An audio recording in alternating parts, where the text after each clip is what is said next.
introduce myself. So just for my career, I've been in the many years of experience in the investment banking space and also corporate advisory. I was in a bank, Japanese two banks, also the US bank, and also the last bank was with MUFJ. And right now, yes, if you look here, when I was in Singapore, 2016, was inspired by this movement in the Singapore FinTech festival. I was working in the corporate advisory space. And that gave me some thoughts about, wow, so this is something that I would like to look at the change in the financial industry from different perspective, from the outside instead of inside. So that led me to some journey of looking at some things. I was also in the Stanford LEAD Corporate Innovation Program, which applies some concept related to design thinking process and other things. And also currently, I'm still collaborating even after finishing, currently a regional ambassador for Asia as well.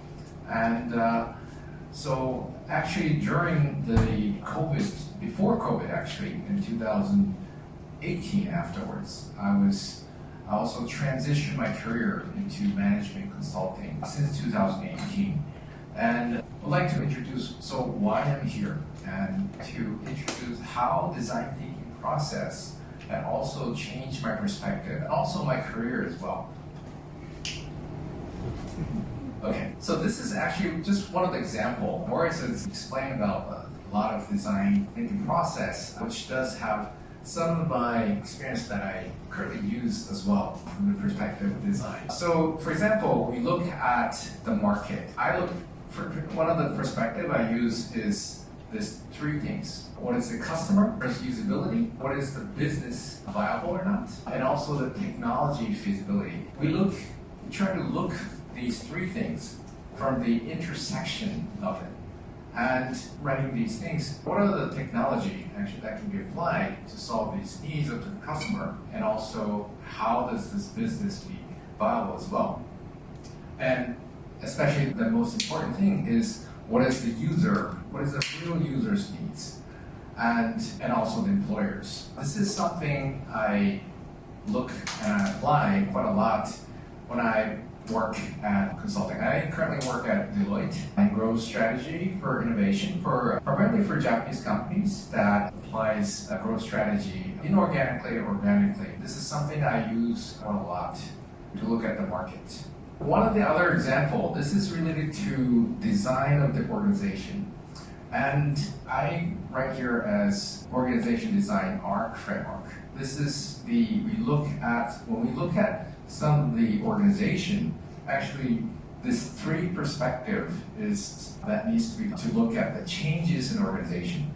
And what is the architecture? So how is the organization being structured, and also like compensation as well. The routine, this is something more of a process for achieving some strategies.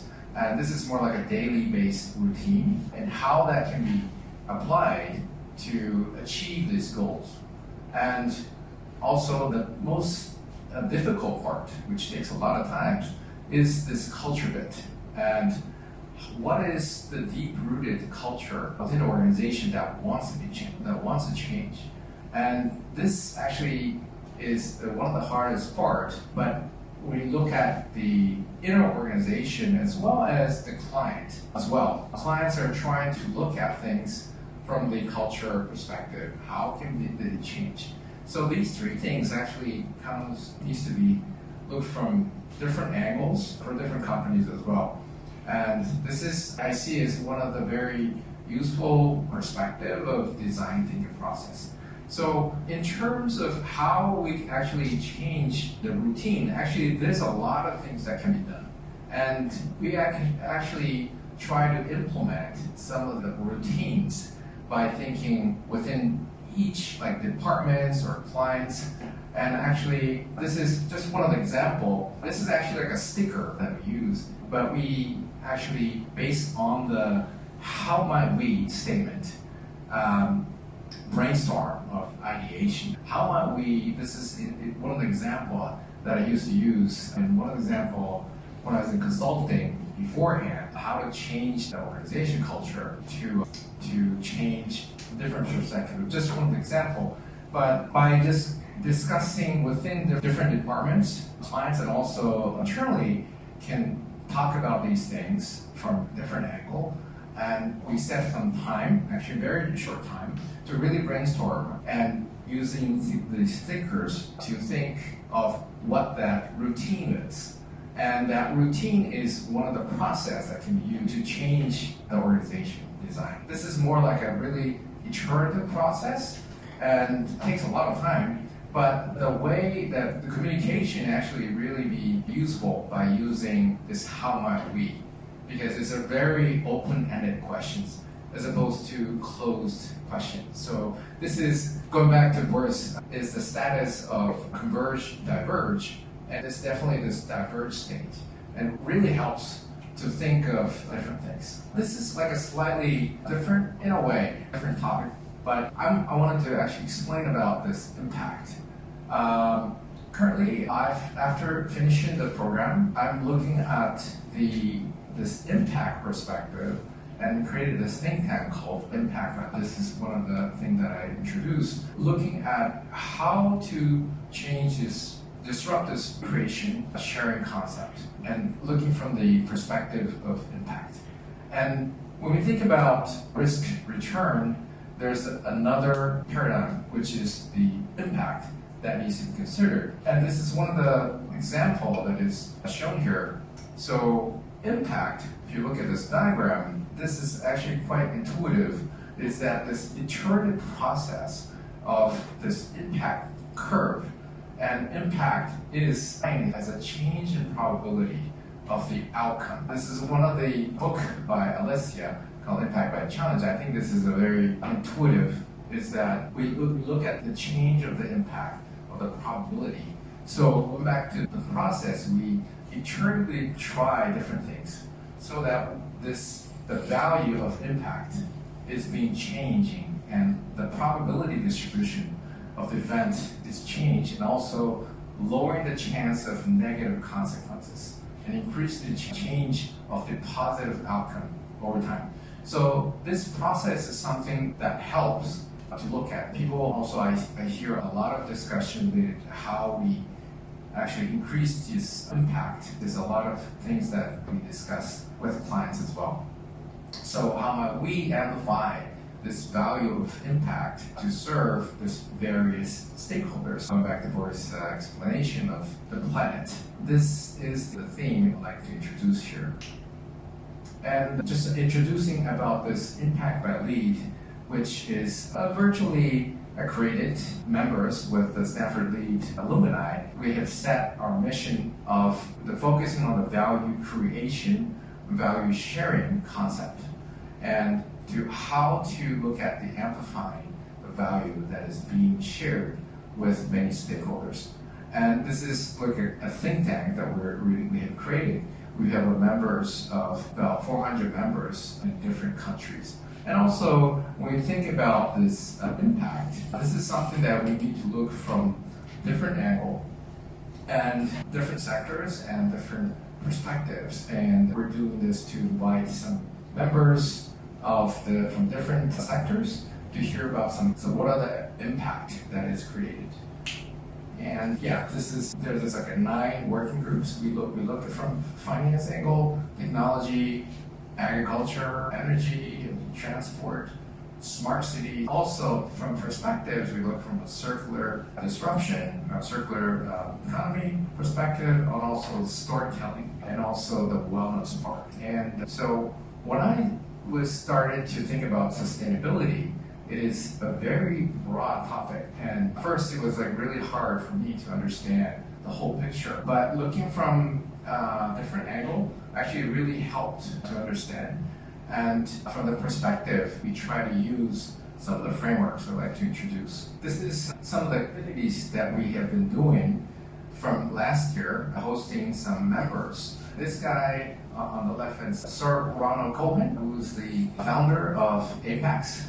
And he's written a book called Impact. It tells a lot of different perspective stories. And we tried to do some research, writing some white papers. Harvard is really focused on this measurement perspective of impact. And there's a lot of concept-related impact-weighted accounts. A lot of work has been done. So from the Stanford perspective, using design perspective, we would like to think of what are the ways that we can actually apply and also look at what are the amplification factor that creates a value that is value created share.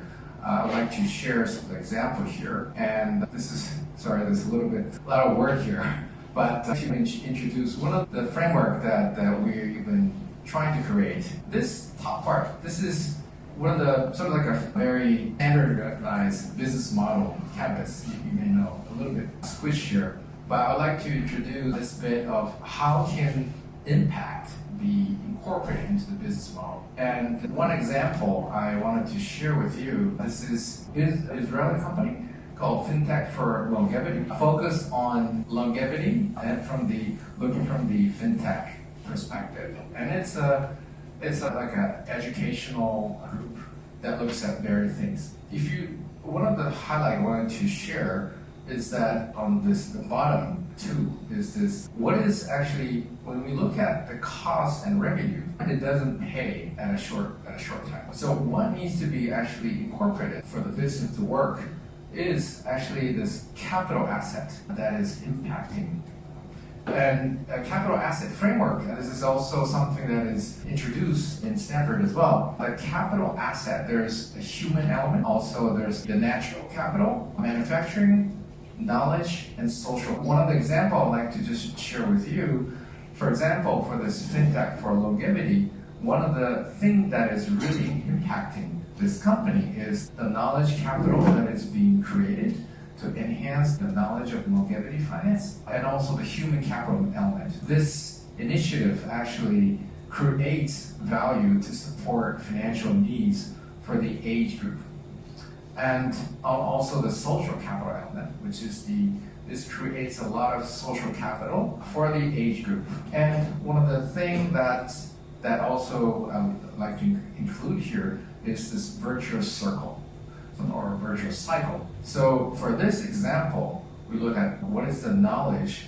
The more knowledge about the longevity society, the more jobs to support the age group, which brings to the stronger ties for age workforce as well. This is something that we have developed and try to assess each companies.